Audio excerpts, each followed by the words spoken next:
eco-villages, from surviving to thriving in on-the-land communities.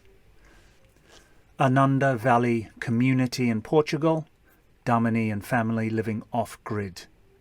Hosted by Yolanda Decken. This is ConsciousEarthAlliance.com. We go into the part from surviving to thriving. The whole day is about living on the land. We like to continue to go to Portugal, from Ohio to Portugal, where Damini lives with, and she is really a mother of very young children. And in 2016, they have very consciously chosen to be, to live on the land and in a starting community. And they're even looking now for, within this community, an own plot to create more. She's busy with that. And I think Damini is an inspiration for a lot of people in this community, also mixing the responsibilities for a family and living in nature, and also knowing a lot of technical things, because she's great at social media and communicating and taking care of things. And let's see if Damini is there. Damini, are you there? I'm here. Yes. Oh, good to see you. Thank you. Please introduce yourself. Okay, I think you already did it in very well way. So my name is Damini, and I live in Portugal in a community, in a spiritual community with a lot of people. And I have a lot of people here because today we were just olive picking and we just stopped to have lunch. So we have all of the crew here.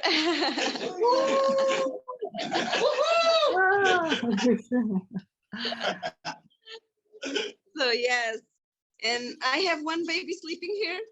So if he wakes up, also don't mind. But yeah, it's like you said, since 2016 that we choose to have the life here in this land, in this community. And we start having kids. Now we have 2, and we are very happy taking care of also the a plot of land that we bought for ourselves. It's where we are now, olive picking.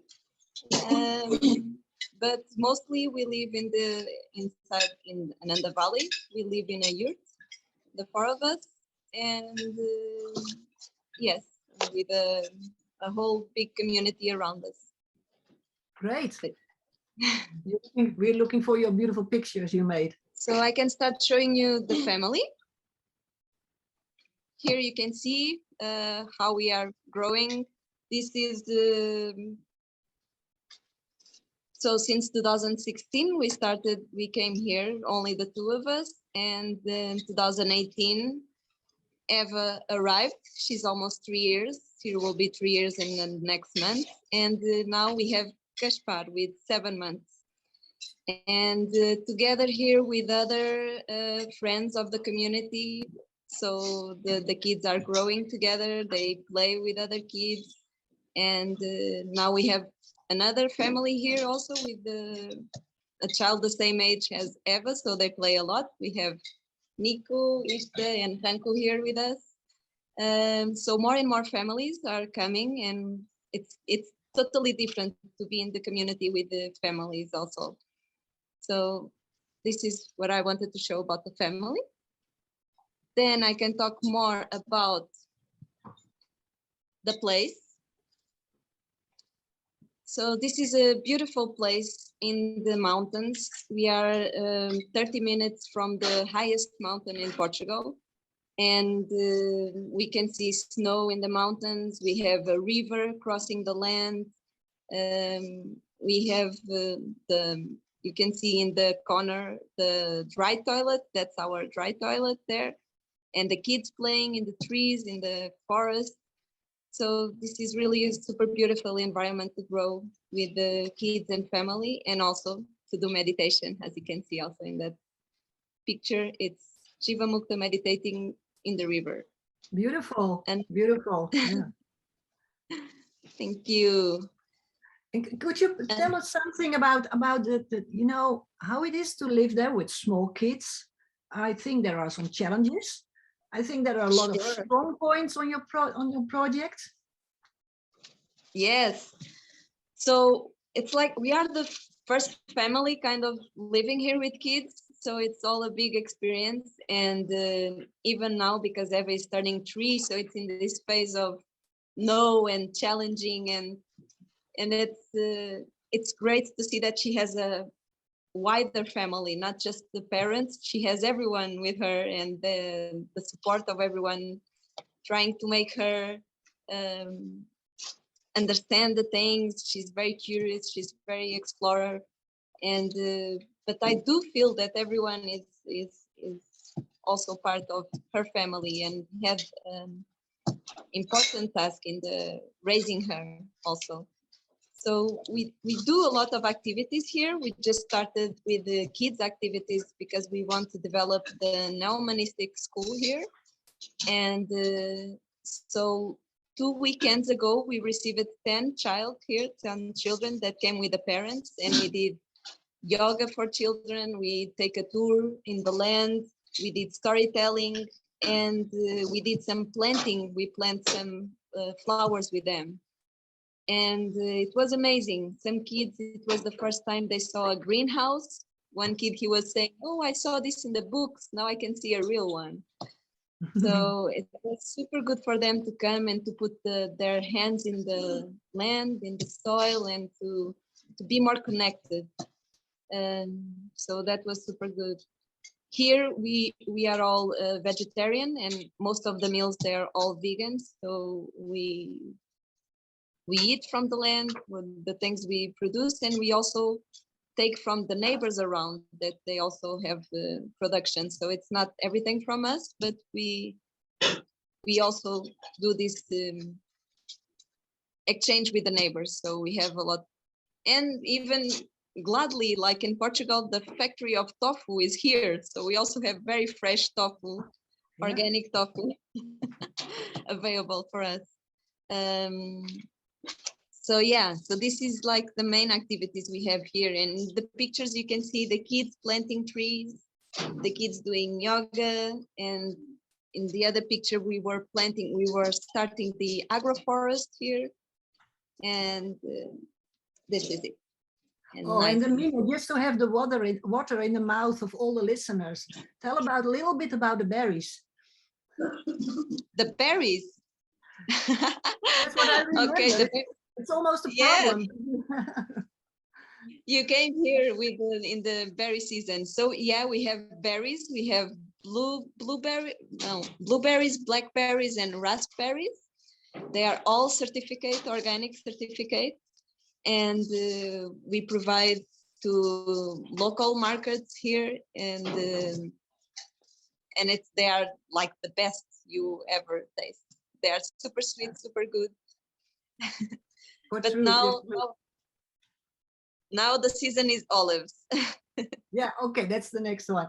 In the media, another question just to round up, and then we go into Dada in Africa. Yes. What advice would you give to people who are now thinking about going to live on the land in this time? Could you give a main advice to them? Sure. I think we were just talking about that. I think it needs a very big courage, and you need to be fearless, because if you have still some fear about doing a change, then it's most likely that you will find a lot of challenges. So I think fear is a big enemy of this change, and it's not easy. It's not changing for an easier life. It's not at all. It's much easier when you are in an apartment in the city, but it's much more fulfilling, and it makes sense. It brings another kind of sense to the life. And also to do it as a community, it's much, much better than to do it alone. So I advise everyone to take the risk. And you can live very simple, like you are seeing here. This is our house. We live in a yurt. Then we build a toilet next to the yurt. And this is where we are with 2 kids. So, and we don't need much more. This is how it goes. As simple as this. Of course, we are surrounded in a very beautiful project, which is Ananda Valley, that we do activities here. We have festival in the summer. We have youth exchanges. So, and it's just beautiful to be in nature and to be able to have all of this. Yeah, thank you for those beautiful pictures, because that makes so much clear. And thank you for your painting the picture from Ananda Valley, where you live with quite some people. A few questions in the chat, like an urgent one to Damini also. Damini, somebody asked, how do you manage with this baby in the cold? How do you do it? In the cold. Yeah, it's super warm inside our yurt. We have a stove oven, like we have a fireplace inside, and it's super warm. We are always always in t-shirt inside. So the cold, it's not a problem to have a baby here and to live like this. Great, thank you. And I think your baby will have a good condition, being very often outside. Eva now, almost with 3 years, she's always barefoot. She loves to be barefoot. Even in the winter, she doesn't like to wear shoes. So it's her choice, and she's like that. Yeah, like that. Wow, thank you. Beautiful. Then I see a question for Damini again. Damini, the question is, how about medical services, living remotely and into a yurt? Do you have to keep medical supplies with you? How do you arrange that?